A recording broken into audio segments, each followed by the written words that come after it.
Thank you very much for that kind introduction, and thank you everyone for staying for this really good autoimmune and cholestatic session. So I'm going to cover the autoimmune hepatitis clinical practice guidelines that were shown this year at EASL. And I really just want to talk through the kind of key updates that have happened since the last guidelines and things that we need to know from the practical perspective. So we all know that autoimmune hepatitis is a rare, chronic, progressive, immune-mediated inflammatory disease, and it's got a very high mortality rate if left untreated. And the key updates really from our EASL guidelines are on some updates on diagnosis, some important updates on therapeutic options, both for first-line therapy and third-line therapy, the importance of quality of life and adherence to therapy, and then some of the nuances of the variant syndromes and decompensated liver disease with portal hypertension and HCC. So the guidelines follow the usual development pathway, identifying 4 main topics, including clinical spectrum and natural history, diagnosis and differentials, treatment and monitoring, and quality of life and support. And there were 28 PICO questions and 40 Delphi panel members, and an extensive literature search and obviously quality of evidence, as we've seen for other guidelines. So we know the clinical manifestations of AIH really vary, from asymptomatic in about 25% of cases to acute liver failure, which probably makes up less than 10% of cases. But it can present at any fibrosis stage. A third of patients are cirrhotic at presentation, and this is regardless of age, sex, and ethnicity. And in terms of the overall presentation, this is the main table, and as you can see, about 50% of patients will present with chronic autoimmune hepatitis, so they've had it for greater than 6 months, acute autoimmune hepatitis occurring between 10 and 20%, and ACLF and ALF with coagulopathy and or jaundice are much less frequent but very severe. So how do we diagnose it? 4 main criteria: an elevated IgG, the presence of autoantibodies, particularly ANA and smooth muscle antibody, classical histological findings, and importantly, excluding other causes of acute and chronic liver disease and acknowledging the coexistence of things like MASLD, alcohol-related disease, and viral hepatitis. In terms of diagnostic scoring system, we've really focused on the simple diagnostic criteria, dependent if rodent tissue and or hep C or ELISA cells are available, and actually the ANA and smooth muscle antibody cutoff, you can see there greater than or equal to 40 or greater than or equal to 80, depending on how likely you are to have the underlying diagnosis.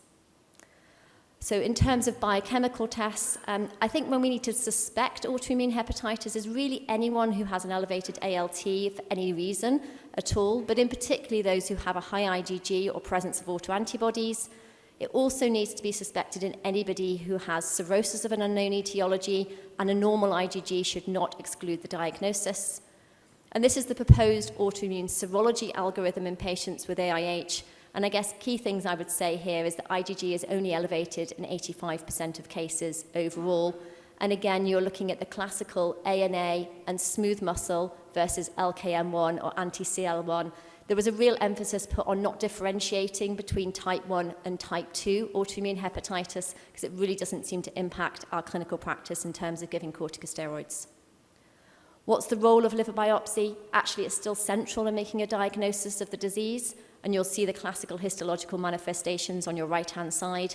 But importantly, you want to grade the inflammation, and a histological activity index of greater than or equal to 4 equals active inflammation.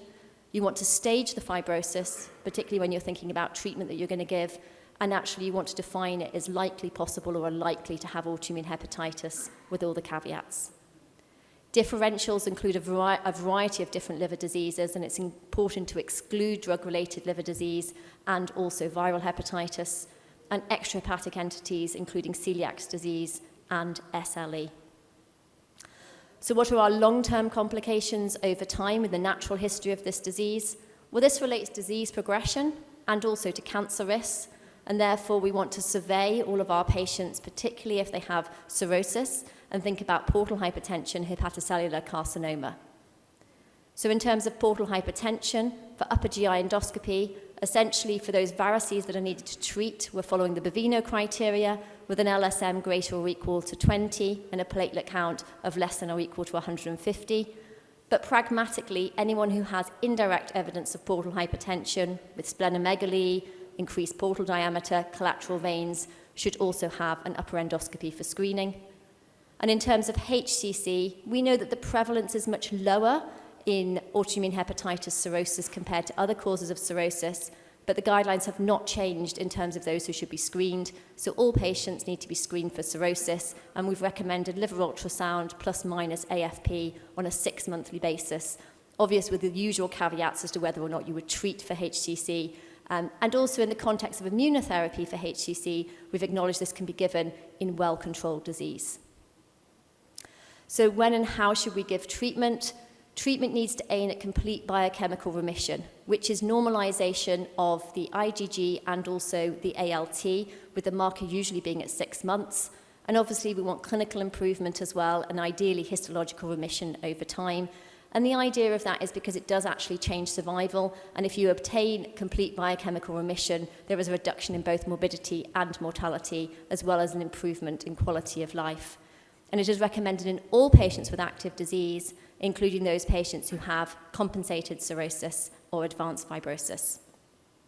So what do you need to do before you treat these patients? Well, firstly, you want to vaccinate them against Hep A and Hep B, and other vaccinations very much depend on local protocols, including COVID, Streptococcus, influenza. Next, you want to screen for autoimmune diseases, because we know 20% of patients will have additional autoimmune diseases, and therefore specifically thyroid and celiac disease are important there. And thirdly, we want to think about metabolic bone assessment, and that should be done at baseline, so initiation of treatment. And then depending on whether patients are on corticosteroid therapy and or on monotherapy, you can obviously adjust your frequency of DEXA scanning thereafter.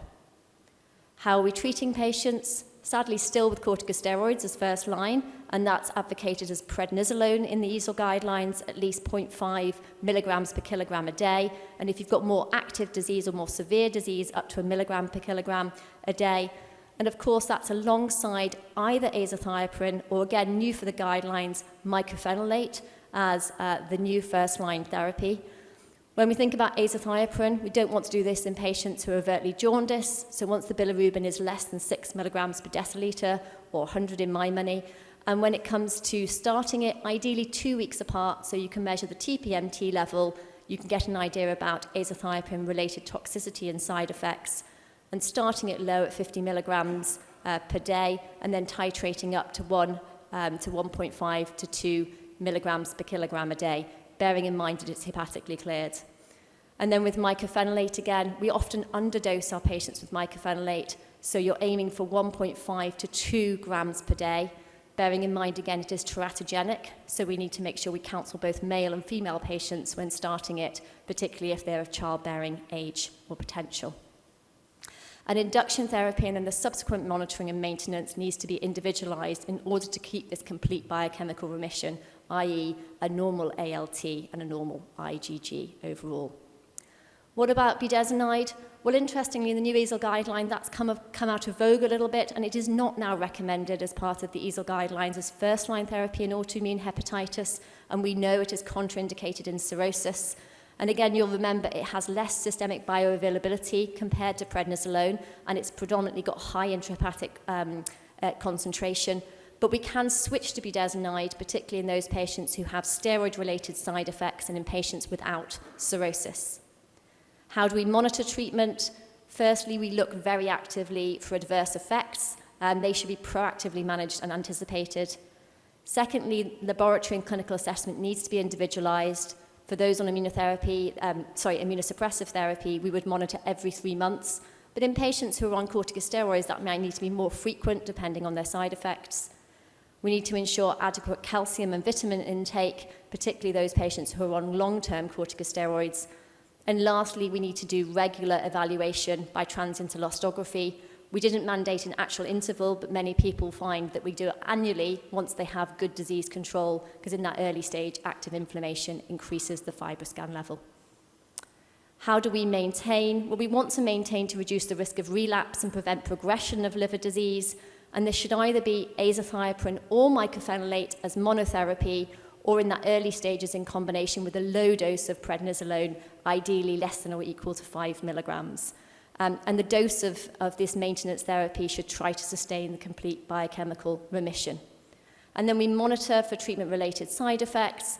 We really should only be leaving patients on prednisolone alone if they have very mild disease and they are intolerant of everything else. So we shouldn't be advocating single-dose prednisolone as maintenance therapy for the majority of patients. Now, due to the chronic nature of autoimmune hepatitis, we know that most patients have long-term, lifelong immunosuppressive therapy, and the risk of relapse is 60% at a year and 80% after 3 years. However, there are some patients we can withdraw therapy on, particularly those who have drug-induced disease, or in carefully selected patients where they've been on monotherapy at low dose for at least 2 years and have maintained this normal ALT and/or normal IgG. And at that time point, we want to reduce the immunosuppression stepwise over many months, so not quickly, not completely stopping, but reduction over many months, and actually monitoring over those next 3 to 6 months at regular intervals to look for evidence of relapse. And those patients with SLA or LP autoantigens will probably need long-term immunosuppression. We monitor them by ALT and/or IgG because of this high risk of flares. And actually, when they do flare, we have to think about treatment adherence. And in those patients who claim they're adherent and we don't seem to find another cause, then we want to consider rebiopsy. And again, we can manage these flares with short courses of corticosteroids and/or increasing their baseline immunosuppression. So what about if they're intolerant, for example, to azathioprine? Well, mycophenolate is the second-line treatment of choice here with those who are intolerant. And the other options for those patients who have flu-like symptoms or GI side effects are mercaptopurine or thioguanine, which can actually be given quite safely, often in lower doses than azathioprine, and are much less likely to have those GI side effects. And the main reason for changing therapeutic regime is indeed intolerance, a third of patients at 6 months and about 15% at a year. And these are the evidence that really support our decisions with regards to that. And what about if you have an insufficient response to azathioprine? Well, here you're not just checking adherence, but you're also looking to check the thiopurine metabolites. So if those metabolite levels, the TGN, is less than 223, and actually you have a low 6 mmP, then you're going to check adherence and you're going to increase the azathioprine dose. If you have a low TGN level but a high 6 mmP, then actually you want to reduce the azathioprine by 75% and think about adding some allopurinol. And again, if your TGN level's high and your 6 mmP level is high, well, indeed, you might have azathioprine-induced toxicity, and actually you want to reduce the azathioprine dose and look for other causes. So how do you manage patients who are not adhering? Actually, you've got to give them a bit of time. You've got to talk to them. You've got to find out if they're anxious or they're depressed, and actually you want to try and reduce their corticosteroids to give them good maintenance therapy that doesn't cause toxicity. And again, highlighting the value of checking metabolites. And in particular, if you can't see any metabolites, so there's no 6-TGN and there's no MMP, the patient is not taking the medication. So again, carefully discussing with them and making sure that they are taking it for a good reason, or if there's any other reason they're not taking it for, or switching medication is appropriate in that instance because it is correlated with survival. So what if you have an insufficient response? Again, as I've mentioned, switch to mycophenolate, or there are a number of other third-line therapies, including calcineurin inhibitors, tacrolimus, anti-TNF, infliximab, anti-B-cell therapy, rituximab, or anti-BAFF therapy, belimumab, whilst evaluating for opportunistic infections. And again, this is the evidence that supports all of those, but specifically with regards to dosing, as you can see for tacrolimus, you want to try and keep a trough somewhere between 6 and 8. For rituximab, you are loading a little bit like we discussed before for IgG4, at 1 gram at 0 and 2 weeks, and then every 6 months. For infliximab, you're using 5 milligrams per kilogram every 4 to 8 weeks after induction. And for belimumab, again, based on case studies, really in a single trial, 10 milligrams per kilogram in 2 weekly intervals, and then every 1 to 2 months. Last couple of sort of nuanced cases. Firstly, acute severe autoimmune hepatitis, obviously with jaundice and coagulopathy. Early treatment with corticosteroids is really important here. Slightly higher doses of 1 milligram per kilogram of prednisolone or indeed IV methylpred. And in these patients, this is without acute liver failure, early referral to a transplant centre if they fail to improve at day 3 to 7, particularly because they develop opportunistic infections early. And then in patients with decompensated cirrhosis that need to be evaluated for liver transplantation, you can consider corticosteroids in those patients who have signs of active disease defined on histology and or high ALT level. For variant syndromes, you want to really direct it against the predominant component of disease. And that's predominantly in patients with moderate to severe hepatitis, you're basing on URSO therapy plus immunosuppressives, and for mild hepatitis on UDCA monotherapy. And again, for AIH, PSC overlap, predominantly immunosuppression with or without URSO. And then with regards to quality of life, which is probably the most important thing for a lot of our patients, again, reducing the corticosteroids and thinking about patient involvement in their care, and also research is encouraged. So this is my last slide, just saying, actually, we've got a number of future perspectives, and I think future perspectives is a lot to evaluate and to do in autoimmune hepatitis, particularly in diagnostics in terms of AI and multiomics, in novel therapeutic areas, and also in non-invasive imaging. And hopefully you'll hear all about that at EASL next year in Barcelona, where we'll have a whole session on it. Thank you for your attention.